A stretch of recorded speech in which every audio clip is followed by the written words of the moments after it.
नमस्कार. या प्रयोगाचे नाव आहे चुंबकीय क्षेत्र. तर इथे माझ्याकडे भरपूर कंपासेस आहेत व दोन आकाराचे मॅग्नेट्स आहेत. प्रत्येक चुंबकाला दोन फोर्स असतात. पण ते कसे असतात, त्यांचा आकार कसा असतो ते आपण या मॉडेलच्या सहाय्याने जाणून घेणार आहोत. या मॅग्नेटला बार मॅग्नेट असे देखील म्हणतात. जेव्हा मी मॅग्नेट कंपास पृथ्वीच्या बरोबर मध्यावर होते तेव्हा आपण पाहू शकाल की कशा प्रकारे याचे संरेखन होते.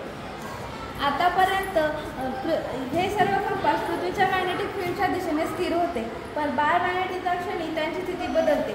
या बार मॅग्नेटला वेगवेगळ्या स्थितीत ठेवून मी याचे मॅग्नेटिक फील्ड समजावून देऊ शकते. आपण पाहू शकाल की हे बार मॅग्नेट आपण कुठेही ठेवलं तरी याचे मॅग्नेटिक फील्ड एक समान राहते.